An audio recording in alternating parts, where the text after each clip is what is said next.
KF-21 사우디 20조 원 구매원에. 유럽 잠깐만 전쟁하면 우리 다 죽어. 헤즈볼라 지휘관 사망이란 보복선언. KI가 사우디 측에 6세대 전투기와 정찰위성을 함께 패키지로 제안하고 있다는 소식은 이미 2023년 중반기부터 나오기 시작했습니다.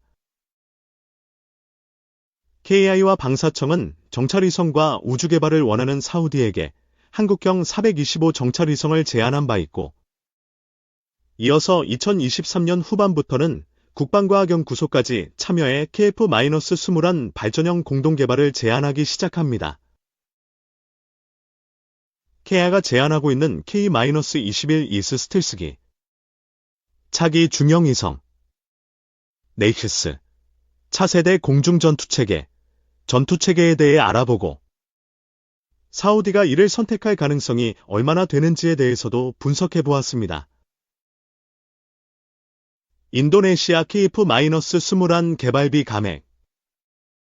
KF-21 보람의 공동개발 분담금을 기존 1조 6천억 원에서 6천억 원으로 깎아달라는 인도네시아의 요청을 정부가 8월 16일에 최종 수용하였습니다. 그 대신에 인도네시아에 대한 기술 지원 규모를 줄인다고 발표했지만, 현실적으로 인도네시아가 KF-21 기술을 소화할 능력이 안 되므로 국내 반발을 줄이려는 무마책에 불과합니다. 방위사업청이 왜 KF-21 개발비 감액을 결정했는지, 본 결정으로 인해 한국과 인도네시아가 얻을 이익과 피해는 무엇인지에 대해 정리해보았습니다. 불세-4 대전차 베스차기 드론 대전차 방어. 우크라이나군이 관리 중인 텔레그램 채널 @키우프어 01은 북한제 불세-4 대전차 미사일이 전선에 투입되었다고 보도하였습니다. 우크라이나군이 포착한 불세-4는 북한이 독자 개발한 M-2010 차륜식 장갑차에 탑재된, 그러니까 2018년 열병식 형상 그대로를 가지고 있었습니다. 이에 북한이 불세-4를 어떻게 개발할 수 있었는지, 그 기술 및 위협 수준은 어떠한지에 대해 먼저 분석해 보았습니다. 러시아 전선에서 불세-4가 활약할 경우 곧바로 한국 육군에게 큰 위협이 되기 때문입니다. 한국형 드론 대전차 방어체계. 다행히 현대로템 관계자는 대전차 및 드론 방어체계를 폴란드 수출형 K2PL과 한국군 K2 흑표 성능 개량 사업을 위해 개발하고 있다고 밝혔습니다. 관계자는 새로운 방어 시스템을 활용해 자폭 드론은 물론 불세-4나 미국의 제블린과 같은 상부 공격형 대전차 미사일까지 방어할 수 있다고 합니다.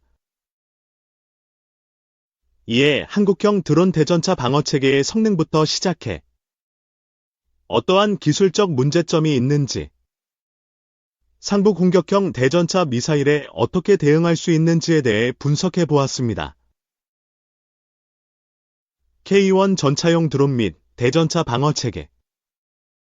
K2 흑표전차를 위한 무인기 및 대전차 미사일 방어체계가 개발되고 있지만, 육군 보병사단의 주력인 K1E2와 K1A2 전차를 위한 방어체계는 전혀 고려되고 있지 않고 있습니다.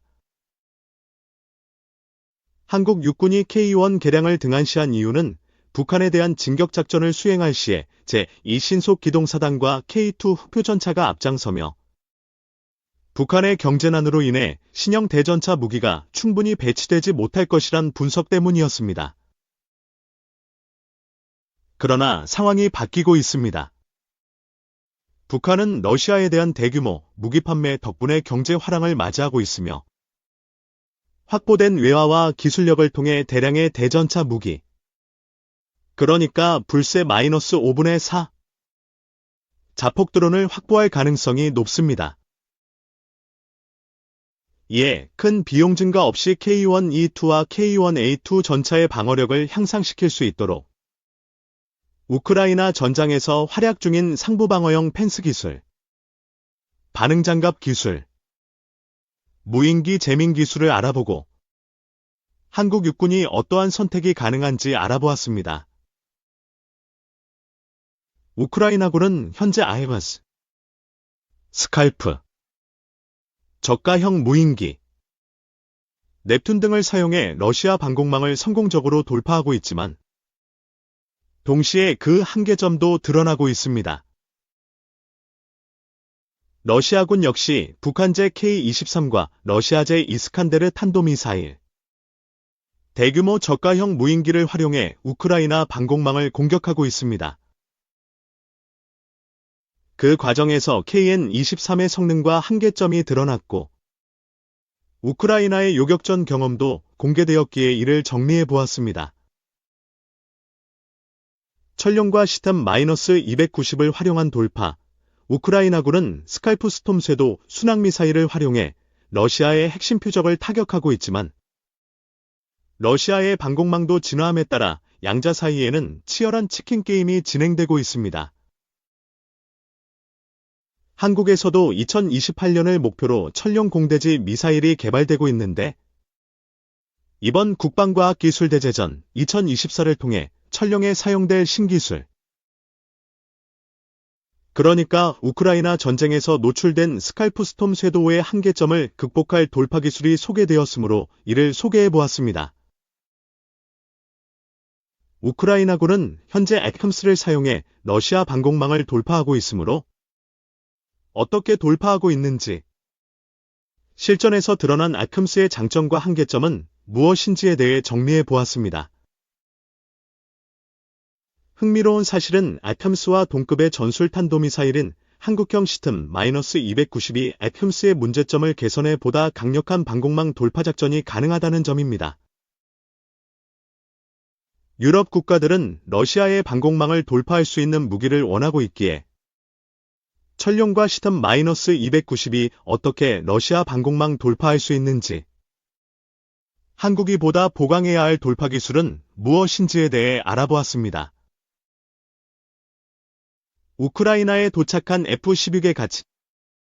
얼마 전 8월 1일 우크라이나가 F-16 파이팅 팔콘 전투기 6대를 배치했다고 발표하였습니다. 이어서 우크라이나는 벨기에, 덴마크, 노르웨이, 네덜란드로부터 F-16A B-95대를 인수할 예정이기에 기대감도 크지만 이와 반대로 게임 체인저는 아니라는 냉혹한 평가도 존재합니다. 제임스 B. 해커 미국 공군 유럽 아프리카 사령관은 언론 간담회에서 F-16은 드느로 만든 총알, 마법 탄환, 이 아니다라면서 기존에 이미 제공된 공대지 무기들의 활용을 용이하게 해줄 뿐이라고 언급하였습니다. 생각 이상으로 쓸모가 있다. 이와 반대로 일부 전문가들은 우크라이나에 전달되는 F-16 중에는 쓸만한 모델이 많고 서방의 모든 항공무기를 운용할 수 있으므로 서방의 지원에 따라서 엄청난 활약이 가능하다고 주장합니다. 대표적으로 네덜란드 M6.2 버전은 UNAPG-66 V, 이 레이더, 링크 16 데이터링크 모뎀, 오토 GS, UNAQ-28 V, 6 라이트닝 타겟팅 포드, 테르마 RQ-213 전자전 시스템을 갖습니다. 더욱이 무장으로 애금-154 공대지, GBU-39 SDB, AN-120D까지 운용할 수 있습니다. 우크라이나 정부는 공식적으로 미국 정부에게 F-16에 대한 UNAG-83S 레이더 장착과 함께 AN-120D 혹은 미티어 중거리 공대공 미사일 지원을 원하고 있으므로 이러한 개량과 무장 제공이 가능한지에 대해 알아보았습니다. 서방 전문가들이 가장 기대하고 있는 공중전 옵션은 스웨덴이 제공을 약속한 사브-340 조기 경보기, 호주의 FA-18A/B 전투기, 미국 해군이 테스트 중인 AN-174B 공대공 미사일입니다. 이에 우크라이나 공군에 제공될 F-16의 작전 능력과 신무기의 성능과 운용 방안, 우크라이나와 서방 전문가들이 게임 체인저로 기대하고 있는 최신 공중전 체계를 총괄적으로 정리해 보았습니다. 한국형 5세대 복합 유도폭탄 사업. 국방과학기술대제전 2024를 통해 공개된 기술 중에는 전파 적외선 동시 투과착 및 돔 개발이란 기술이 있습니다. 외견적으로는 투명한 유리돔에 불과하지만 본 기술의 존재로 인해 한국형 5세대급 복합 유도폭탄 외에 한국형 초음속 공대함 미사일 등의 다양한 신형 무기 개발이 가능해졌습니다. 방위사업청은 KF-21의 배치에 발맞추어 한국형 무장체계를 연차적으로 개발하겠다고 발표했는데 관계자들은 천룡 개발 스케줄에 발맞추어 한국형 5세대 복합 유도폭탄 개발 사업이 본격화될 것이라고 언급하였습니다.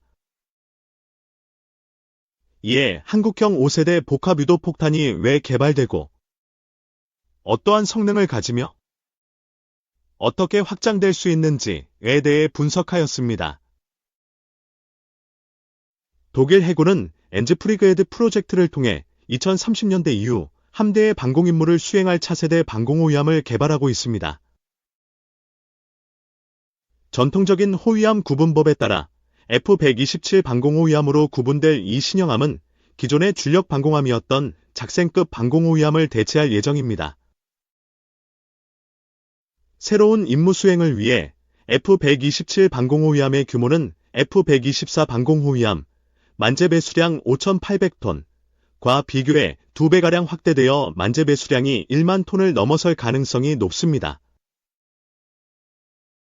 그리고 대공전 시스템으로 유럽제가 아닌 미국 이지스 전투체계가 선정되었고 미국제 및 유럽제 함대공 미사일부터 토마호크 순항미사일, 레이저 무기까지 다양한 신무장을 탑재할 계획입니다. 무엇보다 F-127급은 기획 단계에서 극초음속 무기, 대함 탄도미사일, 저가 드론형 무기체계에 대응한 대공전 체계를 요구받았으므로 총괄적으로 분석해 보았습니다. 밀리터리 리뷰 2409호가 마감된 이후 미국 행정부가 대외 군사 판매 방식으로 한국에 35억 달러, 약 4조 6,655억 원 규모의 -64E 아파치 및 관련 물품에 대한 판매를 승인했다고 밝혔습니다. 본 사업은 미국 국방부 산하 국방안보협력국이 진행하고 있으며 -64E 아파치 36대 외에 앞서 도입한 -64E 아파치의 롱보우 레이더를 교체하는 위한 업그레이드 키트도 포함되었습니다. 밀리터리 리뷰이지 2409호는 독일의 F-127급 차기 방공함을 자세히 다루고 있지만 원고 조절에 실패해 독일 해군의 현용 F-124급 방공함의 문제점, 독일 해군이 홍해에서 후티 반군을 상대로 진행 중인 대공전 사례가 빠졌습니다. 이에 -64E 사업 내용과 논란, 대표적으로 우크라이나 러시아 전쟁에서 보여준 공격 헬기의 취약점에 대해 알아봄과 동시에 독일 해군의 F-124급의 문제점과 독일 해군의 홍해 방공전 사례를 정리해 보았습니다.